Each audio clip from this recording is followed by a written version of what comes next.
আজকে এই সাংবাদিক সম্মেলনে উপস্থিত আছেন মাননীয় মুখ্যমন্ত্রী প্রফেসর ডক্টর মানিক সাহা মহোদয়, উপস্থিত আছেন রাজ্য সরকারের মন্ত্রী শ্রীমতী শান্তনা চাকমা মহোদয়, উপস্থিত আছেন বাধারঘাট বিধানসভা এমএলএ মিনার আলী সরকার মহোদয় এবং কমলাসাগর বিধানসভা কেন্দ্রের বিধায়িকা অন্তরা দেব সরকার মহোদয়। আজকের এই সাংবাদিক সম্মেলনে প্রথমে আপনাদের সম্বোধন করবে মাননীয় মন্ত্রী শান্তনা চাকমা মহোদয়। আমি ওনাকে অনুরোধ করছি আজকের এই সাংবাদিক সম্মেলনে প্রাথমিক বক্তব্য দেওয়ার জন্য।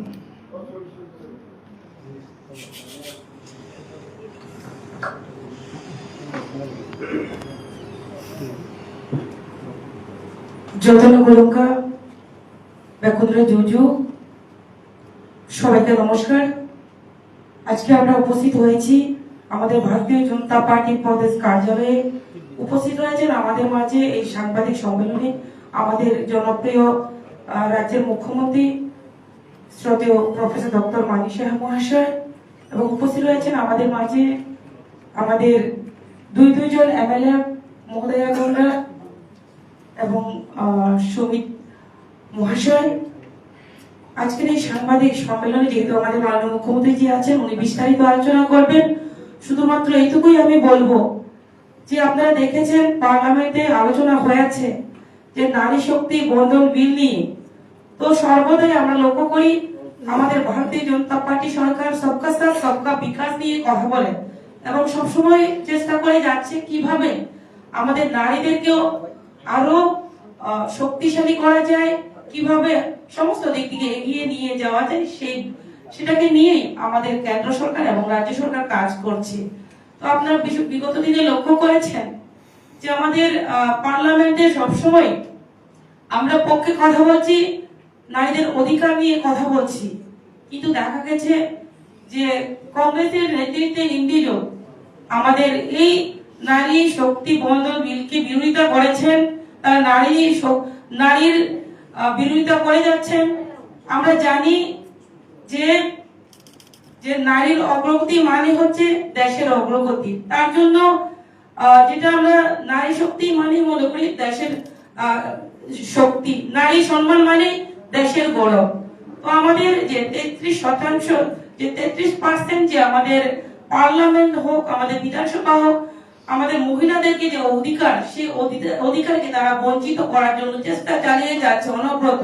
তো আমি সেটাকে ঘোর নিন্দা জানাই। আজকে আমরা নারীরা আমরা চাই অধিকার, এবং আমরা গ্রাম থেকে শহর, পঞ্চায়েত থেকে পার্লামেন্ট পর্যন্ত আমাদের নারীরা যদি আমরা কথা বলার সুযোগ পাই, আমরা নেতৃত্ব দিতে সুযোগ পাই, আমাদের দেশ আরো এগিয়ে যাবে, আমাদের কমিউনিটি আরো এগিয়ে যাবে। তো তার জন্য আমি আমাদের মোদিজি যে চেষ্টা চালিয়ে যাচ্ছেন, আমাদের যে মোদিজির যে বিলটা এনেছেন নারী শক্তি বন্ধন বিল, সেটাকে পূর্ণ সমর্থন জানাই এবং সমস্ত ত্রিপুরা রাজ্যের নারীরা আমরা আমাদের মোদিজির সঙ্গে রয়েছি। এবং আমরা ঘোর নিন্দা জানাই কংগ্রেসের নেতৃত্বে যে বিরোধী যে ইংরেজি জোটকে আমরা পুরো নিন্দা জানাই। মহিলা বিরোধী ওনারা কাজকর্ম চালিয়ে যাচ্ছে। তার জন্য আমি পুরো ত্রিপুরা রাজ্যের যে মহিলা আমরা রয়েছি, মহিলার পক্ষ থেকে আমি বলবো আমরা সেই কংগ্রেসকে আমরা নিন্দা জানাই এবং আমরা চাই মহিলা উন্নয়ন। যেহেতু আমাদের মাননীয় মুখ্যমন্ত্রী জি আছে, আমি অনুরোধ রাখবো আমাদের রাজ্যের জনপ্রিয় মুখ্যমন্ত্রী প্রফেসর ডক্টর মানিক সাহা মহাশয়কে ওনার আলোচনা রাখার জন্য। নমস্কার।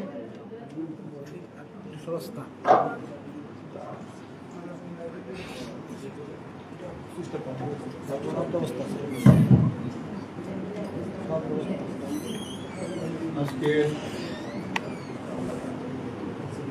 এই সাংবাদিক সম্মেলনে যারা সাংবাদিক বন্ধুরা এখানে উপস্থিত রয়েছেন সবাইকে আমি স্বাগত জানাচ্ছি। যে বিষয়ে আপনাদেরকে আজকে এখানে আমন্ত্রণ জানানো হয়েছে সেই বিষয়ে আমার পূর্ববর্তী বক্তা এখানে উল্লেখ করেছেন। আজকের এই যে সাংবাদিক সম্মেলনে আমাদের মাঝে উপস্থিত আছেন আমাদের ত্রিপুরা সরকারের মাননীয় মন্ত্রী শ্রীমতী শান্তনা চাকমা মহোদয়। এখানে উনি ইন্ট্রোডাকশন দিয়ে কি বিষয়ে আজকে কথা বলবো তার সম্পর্কেও উনি এখানে বলেছেন।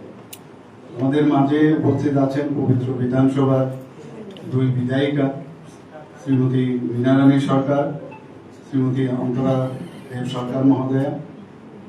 তাছাড়া এখানে উপস্থিত আছেন আমাদের শ্রী সুনীত সরকার, মিডিয়া ইনচার্জ, এবং এখানে অন্যান্য যারা উপস্থিত আছেন আমাদের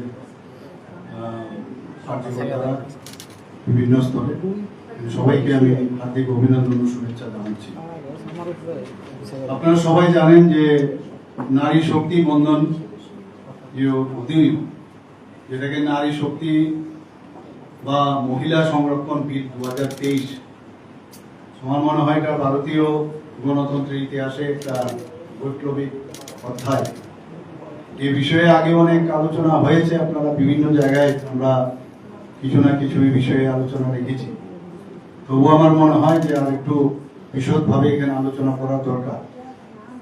এবং তার যে মেইন উদ্দেশ্য, লোকসভা ও বিধানসভায় যাতে মহিলারা 33% তাদের রিজার্ভেশন সেটা যাতে করা যায়, তার জন্য এই ঐতিহাসিক যে আইনটি আমার মনে হয় শুধু মহিলাদের জন্য এটা তাদের অধিকার সুনিশ্চিত করেননি, বরং ভারতে নারীদের নেতৃত্বে যে উন্নয়ন তার পথ কিন্তু প্রশস্ত করছে। এবং 2023 সালের সেপ্টেম্বর মাসে ভারতের নতুন সংসদ ভবনে, আমাদের সংসদ ভবন যখন প্রথম সংসদ ভবন, যে নতুন সংসদ ভবন, সেখানে বিশেষ অধিবেশন সেখানে চলেছিল এবং সেই বিলটি সেখানেই কিন্তু পাস হয়। তো সেই আইনের যে মূল লক্ষ্য সেটা হচ্ছে লোকসভা এবং রাজ্য বিধানসভায় মহিলাদের 33%, অর্থাৎ 1/3 আসন সংরক্ষণ। আমার মনে হয় এটা ভারতের রাজনৈতিক কাঠামোতে যে জেন্ডার যে একটা বৈষম্য থাকে সেটা কিন্তু দূরীকরণ করার একটা প্রয়াস, এবং এটা অত্যন্ত গুরুত্বপূর্ণ একটা পদক্ষেপ কেন্দ্রীয় সরকারের তরফ থেকে মাননীয় প্রধানমন্ত্রী শ্রী নরেন্দ্র মোদীজির উদ্যোগে সেটা হয়েছে। আমরা সবাই জানি যে সংবিধানের 128তম যে সংশোধনী বিল, অর্থাৎ 128 অ্যামেন্ডমেন্ট, সেই হিসাবে সেটাকে উত্থাপিত হয়েছিল এবং পরবর্তী সময়ে রাষ্ট্রপতি যে স্বাক্ষরের পর এটি 106তম সংবিধান সংশোধনী আইন, অর্থাৎ 106 অ্যামেন্ডমেন্ট অ্যাক্ট হিসাবে স্বীকৃতি লাভ। নারী সংরক্ষণের এই দাবি শুধু একদিনের নয়, অনেক দিন ধরে এটাকে নিয়ে চলছিল, অনেকবার, এবং প্রায় দীর্ঘ 3 দশকের সেটা সংগ্রাম। 1996-এ প্রথম এইচডি দেবগৌড়ার আমলে, মাননীয় আমাদের প্রাক্তন প্রধানমন্ত্রী এইচডি দেবগৌড়ার আমলে পেশ করা হয়েছিল, কিন্তু তখনও সেটা পাস হয়নি। 1998 থেকে 2003 আমাদের শ্রদ্ধেয় প্রাক্তন প্রধানমন্ত্রী অটল বিহারী বাজপেয়ী সরকারের সময় অনেকভাবে চেষ্টা করা হয়েছিল, একাধিকবার, কিন্তু বারবার সেখানে বাধা দেওয়া হয় বিরোধীদের তরফ থেকে, তখনও সেটা পাস হয়। 2010 মনমোহন সিং সরকারের সময়ও সেটা রাজ্যসভায় বিলটি পাস হলেও লোকসভায় সেটা পাস হয়নি। আমরা সবাই জানি তখন সমাজবাদী পার্টি এবং আরজেডি সেটা অবজেকশন দিয়েছে। কিন্তু দেখুন, সময়ই কথা বলে। আলটিমেটলি 2023 সালে আমাদের মাননীয় প্রধানমন্ত্রী শ্রী নরেন্দ্র মোদীজি যখন এই রাজ্যসভা এবং আমাদের লোকসভায় দুটোতে বিপুল ভোটে এই বিলটি কিন্তু পাস হয়। এই আইনের কিছু বিশেষ কিছু গুরুত্বপূর্ণ বিষয় আমার মনে হয় আজকে সাংবাদিক সম্মেলনে এই বিষয়ে আলোচনা প্রয়োজন। এখানে যেমন দিল্লি বিধানসভা, এখানে কিন্তু এটা দিল্লি বিধানসভা সংরক্ষণও কিন্তু এর মধ্যে যুক্ত আছে। অর্থাৎ এখানে কি বলছে যে জাতীয় রাজ অঞ্চল দিল্লির বিধানসভাতেও মহিলাদের জন্য একই হারে আসন সংরক্ষণ থাকে, বিকজ অফ স্পেশাল কনস্টিটিউশন। কারণ দিল্লি কিন্তু ইউনিয়ন টেরিটরি, এটা আলাদা আইনি আছে, কিন্তু দিল্লির জন্য সেটা যে অন্যান্য পূর্ণ রাজ্য যেগুলো আছে সেখানে যেটা 33% রিজার্ভেশন, তো দিল্লির জন্য সেটা আলাদাভাবে থাকবে, because of the special constitutional status granted to the national capital territory of them, while other union territory assemblies like Pondicherry and Jammu and Kashmir require separate legislative acts. এখানে আরেকটা বিষয় আমার মনে হয় এটা জানা দরকার আমাদের বা আলোচনা দরকার যে এসসি এসটিদের জন্য যে আসনগুলো বর্তমানে ওখানে রিজার্ভেশন আছে তার মধ্যে মহিলাদের জন্য কিন্তু ওই মানে সেই রিজার্ভেশনের মতো রিজার্ভেশন থাকবে। তো মহিলাদেরও সেখানে যাচ্ছে 3% রিজার্ভেশন সেখানে মাস। এখানে সংরক্ষিত যে আসনগুলো সেটা প্রতিবারেই আগে কি হতো একই জায়গার মধ্যে একই কেন্দ্রের মধ্যে আসন মহিলা আজকে এই কনস্টিটিউয়েন্সিদের মধ্যে আছে সেটাই পরবর্তী সময় থাকে সেটা প্রতি বছরই সেটা কিন্তু প্রতিবারেই সেটা চেঞ্জ হতে থাকে এবং প্রতিটি নির্বাচনের পরেই যখন ডিলিমিটেশন প্রক্রিয়া হবে সেই মাধ্যমে আসনগুলি রোটেশনাল সিট হবে যাতে সব নির্বাচনী এলাকা থেকে মহিলাদের যাতে তাদের যে সব মহিলারা সেই সুযোগ পান রিপ্রেজেন্টেশনটা এবং এটার যে মেয়াদ কাল সেটা দেওয়া হয়েছে 15 বছর পর্যন্ত যখন এটা লাগু হবে কিন্তু ইচ্ছে করলে সেটা সংসদ যদি চায় সেটাকে এক্সটেনশনও করতে পারে। এই যে আইনটি শুধুমাত্র যেখানে ডাইরেক্ট ইলেকশন হবে সেখানেই এটা প্রযোজ্য। অনেক সময় আমরা জানি যে রাজ্যসভার সদস্যদের জন্য কিন্তু এটা এই আইন বলবৎ না বা যেখানে লেজিসলেটিভ কাউন্সিল আছে বিধানসভা আপনারা জানেন সেখানে এই সংরক্ষণ কার্যকরী হবে না। 2023 সালে এই আইন পাস হওয়ার পরেও কিছু জিনিস লক্ষ্য করা গেল এবং অ্যামেন্ডমেন্ট এই কারণেই হয় আইন পাস হয় অ্যাক্ট হয় এটা নর্মাল যে প্রয়োজনের স্বার্থে আবার চেঞ্জ করতে হয়। তখন 2026 সালে এপ্রিল মাসে আবার যেটা আমি একটু আগে বললাম যে সংসদে পেশ হয় এবং তার যে মূল কারণ সেটা হচ্ছে এটাকে বাস্তবায়ন যদি করতে হয় তাহলে অনেক লেটে কিন্তু করতে হবে কারণ সেখানে বলা হয়েছে যে যতক্ষণ ধরে আদমশুমারি যেটা আছে আমাদের আদমশুমারির যেটা সেন্সাস সেটা যতক্ষণ ধরে শেষ না হবে তারপরে এটা লাগু করতে হবে। তো আদমশুমারি যদি করতে হয় তাহলে দেখা যায় এটা অনেক দেরি হবে অর্থাৎ 2034 অলরেডি আদমশুমারির কাজ শুরু হয়ে গেছে আপনারা সবাই জানেন সেন্সাস স্টার্ট হয়ে গেছে এটা শেষ হলে তারপরে সেটা লাগু হবে তো 2034 এ সেটা শুরু হবে কাজে এটা অনেক লেট হবে। তার জন্য এই কারণেই আবার এটাকে অ্যামেন্ডমেন্টের জন্য এই বিলটা আনা হয় এবং সেখানে কারণ এটা যদি আগে করা যায় এখন যদি করা যায় তাহলে 2029 এ পার্লামেন্টারি ইলেকশন হবে সেখান থেকে এটা শুরু হয়ে যাবে। তো এই কারণেই এই যে অ্যামেন্ডমেন্টটা আনা হয়েছে এবং নতুন যে 2027-28 সালে যে আদমশুমারির অপেক্ষা না করে 2011 সালের যে আদমশুমারি আছে মানে 2011-র যেটা সেন্সাস হয়েছে তার উপর ভিত্তি করে এই আসন নির্ধারণ করা যায়। তো সেইভাবেই এর জন্য এটা আনা হয়েছে এই নিয়ে বিস্তর লোকসভার মধ্যে আলোচনা হয়েছে বিরোধীরাও তার আলোচনা রেখেছে। এখন দেখা যায় সেখানে লোকসভার আসন সংখ্যা 543 আছে সেটাকে বাড়িয়ে 816 শুধু না আরো বেশিও হয়তোবা বাড়ানো যাবে সেই পরিকল্পনা রয়েছে। এখানে এই যে বাড়ানো হয়েছে যাতে করে যারা পুরুষরা আছেন তাদের যে আসন সংখ্যা সেটা যাতে না কমে সেটাকে ঠিক রেখে মহিলাদের আসন সংখ্যা বৃদ্ধি করা সেই কারণেই 2026 সালের 17 এপ্রিল কেন্দ্রীয় সরকার মাননীয় প্রধানমন্ত্রীজির নেতৃত্বে সেটা পেশ হয় এবং 131তম সংশোধনী বিল হিসাবে সেটা পেশ করা হয়। কিন্তু আমরা জানি যে সংবিধান যে এই সংশোধনের জন্য প্রয়োজন 2/3 সংখ্যাগরিষ্ঠ যা লোকসভায় পাশ হতে দেয়নি বিরোধীরা ইন্ডিজোটের ওরা এটাকে পাশ হতে দেয়নি।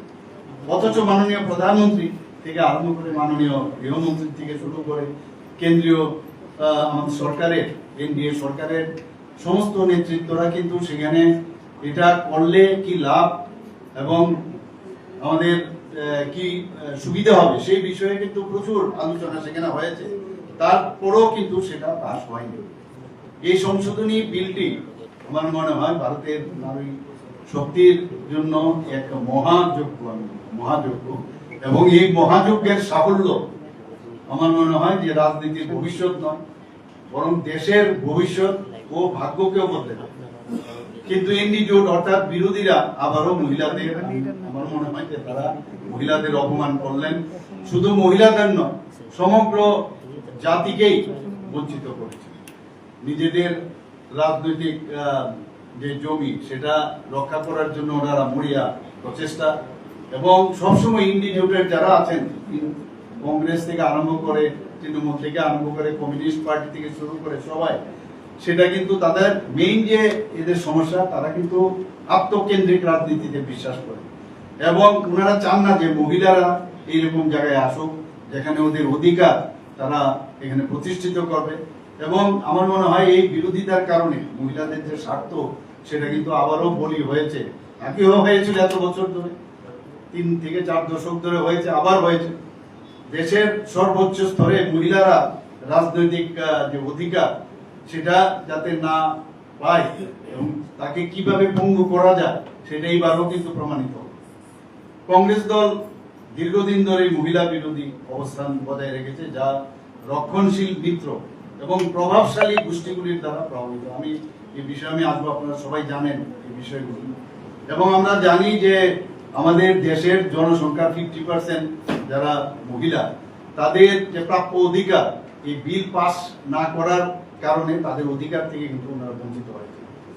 আমরা সবাই জানি যে প্রাক্তন প্রধানমন্ত্রী রাজীব গান্ধী মুসলিম মহিলাদের প্রতি অবিচার করেছিলেন, যখন তিনি সুপ্রিম কোর্টের নির্দেশ থাকা সত্ত্বেও সেটাকে উপেক্ষা করে উনি মুসলিম পুরুষদের যা স্ত্রীরা আছেন তাদের ভরণ পোষণ দেওয়ার রায়কে কার্যত অমান্য করেছেন। আমরা সবাই জানি বিষয়।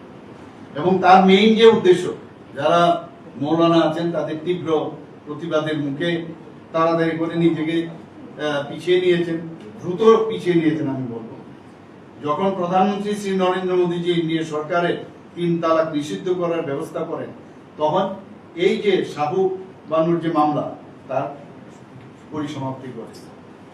2014 সালে প্রধানমন্ত্রী শ্রী নরেন্দ্র মোদীজি ক্ষমতায় আসার পর আমরা সবাই জানি মহিলাদের জন্য উনি যেভাবে কাজ করেন, আগে খোলা স্থানে শৌচকর্ম, তাছাড়া রান্নার গ্যাস, পানীয় জলের ব্যবস্থা, ঘরবাড়ির অভাবে খোলা আকাশের নিচে বসবাস এবং ব্যাংকিং সিস্টেম, এইসব ইত্যাদি ব্যবস্থা মাননীয় প্রধানমন্ত্রীজি যখন 2014-তে আসেন তারপর মহিলাদের জন্য এই কাজগুলো করেছেন। আজকে এই যে মহিলা বিরোধী শক্তি, আমি মনে হয় যেটা সাময়িক ভাবে তারা সফল হয়েছেন বিরোধীরা, এটা পাস না হওয়ার কারণে, কিন্তু কোটি কোটি নারীরা ভারতবর্ষে তাদের আশীর্বাদ মাননীয় প্রধানমন্ত্রীর কাছে রয়েছে এবং আমি আশা করি এতে করে আরো শক্তি পাবে মাননীয় প্রধানমন্ত্রীজির এবং সেখান থেকেই তার পথও আমরা কিন্তু বের করব এবং আমাদের এই লক্ষ্য পূরণে যে শক্তি যোগাতে, তাতে মহিলাদের তাদের ন্যায্য অধিকার দেওয়া আর পথে আরো সাবলীল এবং আগামী দিন আমরা সেটা করব। আমি এই ইন্ডি বা বিরোধীদের এই মহিলা সংক্রান্ত সংশোধনী বিলের যে বিরোধিতা করার জন্য আমি তীব্র নিন্দা জানাচ্ছি ইন্ডি জোট এবং কংগ্রেস এবং কমিউনিস্ট পার্টি থেকে শুরু করে তৃণমূল সবাইকে, এবং আমি আশা করি আগামী দিনে ভারতের মহিলাদের অধিকার খর্ব করার জবাব ওনারা যোগ্য জবাব খুব তাড়াতাড়ি পাবে। সবাইকে নমস্কার। सर, देखा गया 2023 में जब ये बिल आया था तो अपोजिशन वालों ने सबने इसको स्वीकार किया और ये पास भी हुआ। तो अभी जो इसको पास नहीं किया गया है और अपने ही बिल को दोबारा 2026 में लाने का क्या मकसद हो सकता है? देखिए, ये तो एक बार एक्ट तो हो ही गया, 2023 में तो एक्ट है ही, तो एक्ट बन गया, खाली अमेंडमेंट होना है। तो अमेंडमेंट तो होता ही है, हम लोग भी विधानसभा में या हमारा जो ऐसे कैबिनेट में कभी भी हम लोग को जरूरत पड़ता है, क्योंकि बहुत सारे जब काम करते वक्त कुछ लगता है नहीं ये ठीक नहीं है, इसको ठीक करना है, ऐसे ही चलता है, रूल्स आइन के अनुसार ये करते हैं। ये बेमतलब का चिल्ला रहा है, आप सब जानते हो। ये साउथ वाले बोल रहे हैं कि हमारा सीट कम हो जाएगा, ऐसा तो नहीं है। साउथ वाले कह रहे हैं, साउथ इंडिया सब कह रहे हैं। तो माननीय प्रधानमंत्री जी और हमारे होम मिनिस्टर साहब पूरा डिटेल बताया, ऐसा नहीं है, मेरे पास भी है। आप देखिए 5000 स्टेट अभी दे करंटली होल्ड 129 और 543। अब इसका मतलब क्या हुआ? 23.76%। और ये जब होगा अगर 816 सीट्स अगर होगा तो ये 195 होगा, कहा था 129, वहां से इनका बढ़ेगा अर्थात 195 होगा, मतलब 23.90%। तो बेमतलब का हल्ला करना है, इनको विरोधिता करना है, तो इसीलिए ये लोग किया है। और ये बार बार उन्होंने कहा कि किसी भी स्टेट का, ये लोग ये भी चिल्ला रहे थे कि नॉर्थ ईस्टर्न रीजन का कम होगा, साउथ का कम होगा, तो पूरा डाटा के साथ उन्होंने कहा किसी जगह कम नहीं होगा। तो इसीलिए ये विरोधिता करने के लिए उस वक्त आप लोग को किए नहीं।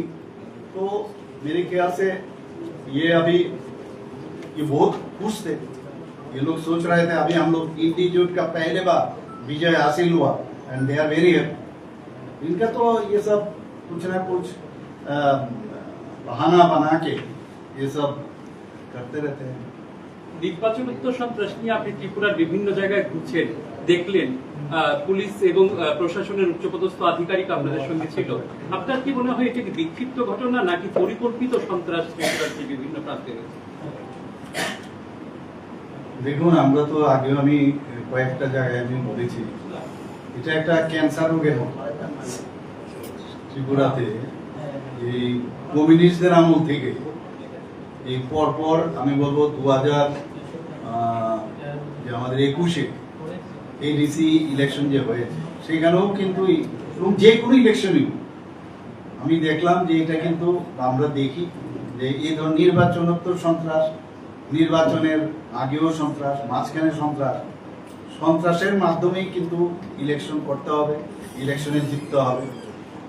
তো সেই জায়গায় দাঁড়িয়ে আমরা মানে সব জায়গায় কিন্তু রিফর্ম হচ্ছে, আমরা রিফর্মের জন্য চেষ্টা করছি আমাদের তরফ থেকে। তো এটা বিক্ষিপ্ত ঘটনা না, এগুলো তো আগের থেকেই। আর উদ্দেশ্যটা কি? উদ্দেশ্য হচ্ছে যে কাউকে আমরা যেহেতু জিতেছি, আমরা নেক্সট যে ইলেকশন আসবে সেটার মধ্যে যেন যারা অন্য পার্টির সাথে যুক্ত আছে তারা অন্য পার্টি না করে আমাদের সাথে থাকতে হবে। এই যে উদ্দেশ্য, এই যে ইনহেরিট করেছে, আমি বলবো ইনহেরিট করার কারণে এই কাজগুলো করে। আমরা জানতাম এগুলো হবে, কিন্তু পুলিশ আগের থেকে অনেক চেষ্টা করেছে। পুলিশ ফোর্স আমাদের কম ছিল, কারণ আপনারা জানেন আসামেও ইলেকশন হচ্ছে, ওয়েস্ট বেঙ্গলও হচ্ছে, তো বিভিন্ন জায়গায় হচ্ছে। তো আমি বারবার অনেক চেষ্টা করার পরে কিছু পুলিশ ফোর্স এসেছিল বাইরে, কিন্তু ওরা তো ইলেকশনের পরের দিন ওদের যেতে হয়েছে এবং সেইভাবেই ওরা এসেছিল। কাজে আমি বলবো না যে এটা বিক্ষিপ্ত ঘটনা, প্ল্যান করে এগুলো। মুখ্যমন্ত্রী ট্রাম্প তহবিল থেকে যে আর্থিক সাহায্যের কথা আপনি ঘোষণা করেছেন, সিপিআইএম এটা নিয়ে কটাক্ষ করছে, কারণ এর আগে তাদের অভিযোগ হচ্ছে এর আগেও রাজনৈতিক সংঘর্ষের ঘটনা ঘটেছে এবং ক্ষয়ক্ষতি হয়েছে, তখন কেন দেওয়া হয়নি? কি বলবেন? না দেখুন, এগুলো তো আমার কোনো একটা কথা হচ্ছে আমি কোনো বেআইনি কাজ করেছি কিনা বললাম ত্রিপুরার মানুষই না বাইরের মানুষ। আমার এখানে যখন আসে অনেক সিপিএম এর লোকও তো আসে, কংগ্রেসের লোকও আসে, যখন কোনো বিভিন্ন সমস্যায় তাদের হয়, তো এই জায়গা থেকে তো আমি দিই। কাজে এইটা এইরকম না তাৎক্ষণিক আমরা দিয়েছি, বাকি তো আরো অনেক, কারণ এই সামান্য টাকা দিয়ে তো কিচ্ছু হবে না, তো বাকি টাকাও দেবো।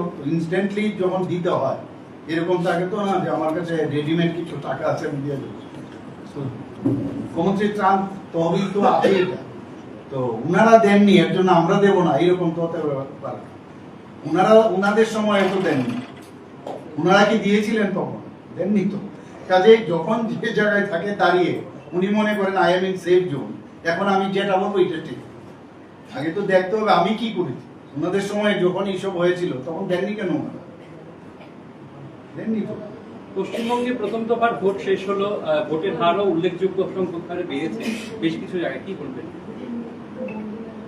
না পশ্চিমবঙ্গে এবারের যে অবস্থা, আমারও আবার যেতে হবে পশ্চিমবঙ্গে। আমি যা দেখেছি সেখানে যে রেসপন্স মানুষের মধ্যে, এবং সেখানে এবার আমাদের ভারতীয় জনতা পার্টির সরকার,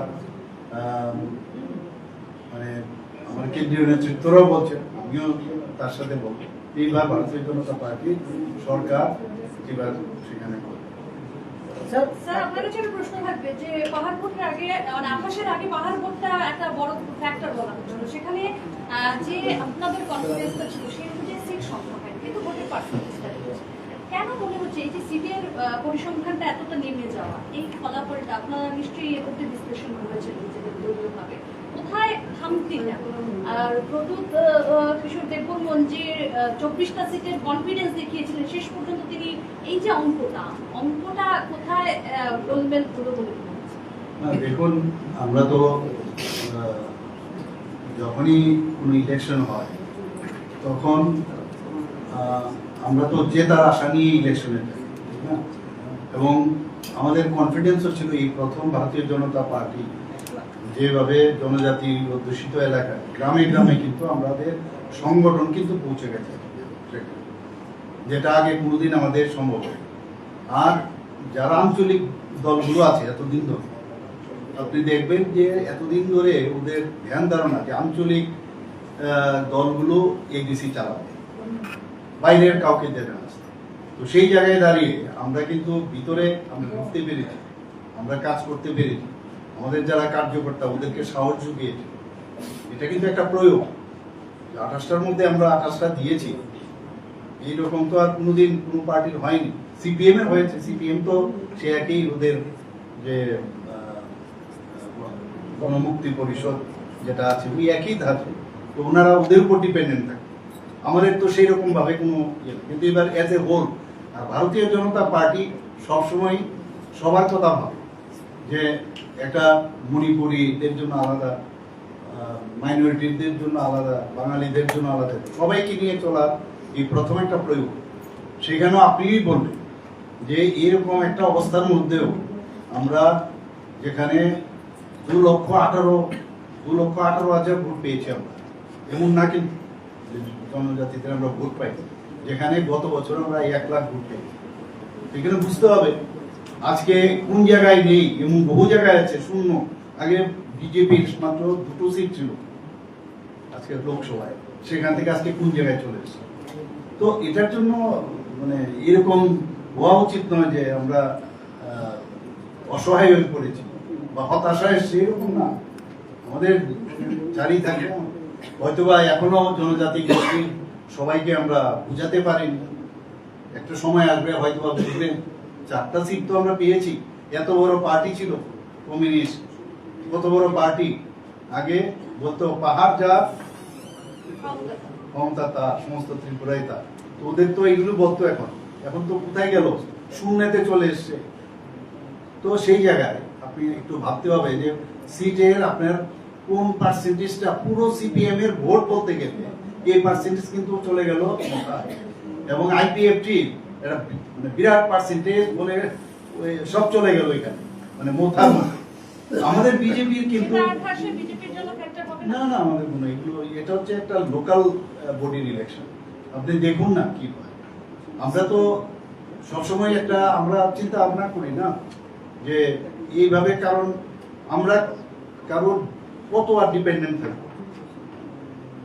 এর আগেও যে ন্যাশনাল পার্টিগুলো ডিপেন্ডেন্ট থাকতো, উপজাতি যুব সমিতি, আইএনপিটি ইত্যাদি ছিল, তো আমরা কেন চেষ্টা করবো? চেষ্টা করেছি, কিন্তু বারবার যেটা আমি বলার চেষ্টা করেছি, যদি ভয়ভীতি এবং যে ধরনের মানে মারপিট এবং সন্ত্রাস করেছে, সেই সন্ত্রাসের যদি না থাকে তাহলে দেখবেন ইলেকশনটা ইলেকশনের মধ্যে হতো। স্যার, এডিসি ইলেকশনের পর আমরা দেখতে পেলাম যারা আক্রমণ করছে তারাও শাসকের অংশ, যারা আক্রান্ত হচ্ছে তারাও শাসকের অংশ, এবং প্রশাসনের উপর ক্ষোভ গিয়ে পড়ছে। কখনো বিধায়ক ওসিকে গালাগাল করছে, কখনো তালা ঝুলে দেওয়া হচ্ছে প্রশাসনকে ক্ষোভ দেখে। মানে এই যে একটা টালমাটাল পরিস্থিতি, এই অবস্থা থেকে আপনি যেহেতু সরকারের প্রধান, কিভাবে উত্তরণ করবেন? কোন জায়গায় আপনি দেখেছেন যে শাসক গোষ্ঠীকে মথাও তো সরকারেরই একটা অংশ। আমি তো এটা তো আরেক জিনিস, সরকারের কোথায়? এডিসির মধ্যে তো আমরা ওখানে তো অপোজিশন আছে। আপনারা খালি এক কথাই বারবার বলেন যে ওরা আমাদের সাথে আছে, আমাদের সাথে থাকলে ওরা যোগ ধর্মটাকে পালন করুক না। মানে প্রশাসনকে সেখান থেকে উত্তরণ করতে কি কোথাও অসুবিধা হবে? না না, এখানে কি উত্তরণ হবে? যখন অনেক কিছুই হয় না, পলিটিক্সে তো, রাজনীতিতে অনেক কিছুই হয়, কিন্তু আমরা আমাদের নিজের শক্তিতে আমরা সামনের দিকে, তারপরেও আমরা দেখবো আমাদের গার্জিয়ান আছে, আমাদের কেন্দ্রীয় গার্জিয়ানরা আছেন, ওনাদের সাথে কথা বলবো এবং ওনারা কথা সবসময় যোগাযোগ আছে, কোনো অসুবিধা নেই। বিচলিত হওয়ার কোনো বিষয় না, একদম বিচলিত হওয়ার কোনো কারণ নেই। আপনাদেরও কিন্তু এই বিষয়ে অনেক কিছু বুঝে চিন্তা করে আপনাদেরও কিন্তু সহযোগিতা দরকার আমার মনে হয়। আপনাদেরও কিছু চিন্তা ভাবনা করা প্রয়োজন, আমরা কোন দিশায় যাচ্ছি, for benefit or for future of